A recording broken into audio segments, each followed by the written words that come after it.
Bakıda Sevgi və Sülh devizi altında 9-cu yoga festivalı keçirilib. Məşqlər səhər saat 10:00-dan 16:00-ədək Sibrizdə yerləşən Kaspi Mayer Retreatdə baş tutub. Tədbirdə müxtəlif sahələrdə təcrübəsi olan yoga ustadları iştirak edib. Gün ərzində ziyarətçilər üçün bir neçə praktik sessiya keçirilib.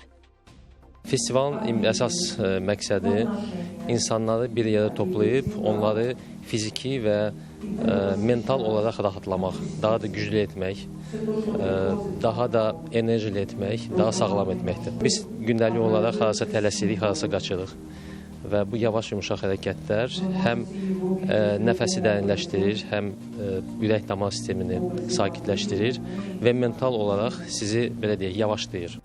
Proqramda hatxa yoga, enerji praktikaları, Tibet kasaları ilə səs terapiyası, kundalini yoga, çakra meditasiya və tai chi kimi sessiyalarda yer alıb. Sözü gedən festival həm bu sahəyə marağı olanları, həm də peşəkar təlimçiləri bir araya gətirib. Hər bir insan bura gəlib, hər hansısa bir yoga növündən faydalanıb, özünə müəllim və yaxud yoga növünü seçə bilir. Əslində festivalın elə əsas məqsədi də odur. Biz bu bir gün ərzində insanlara seçim veririk. Yoga festivallarımız hər ay xeyriyyəçi keçir, yəni festivalda biz pul yığmırıq və gələn insanlar pulsuz gəlib iştirak eləyə bilər, o da çox vacib bir məqamdır. Bədən və nəfəsin harmoniyasına, tarazlığına həsr edilən məşqlər xüsusi musiqili atmosfer altında keçirilib. Məqsəd isə nəfəs texnikaları və konsentrasiya arasında tarazlığın əldə edilməsidir. Əsas hədəf nədir?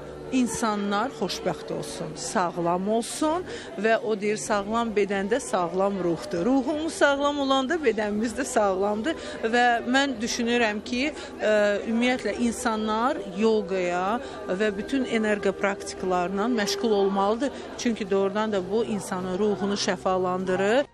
Festival iştirakçılarını bir araya toplayan daha bir səbəb isə uşaq evinə dəstək verilməsidir. Çünki tədbirdə azyaşlıların hazırladıkları əl işləri də təqdim edilib. Bu baxımdan sonda toplanan məbləğ uşaq evinə ianə edilib.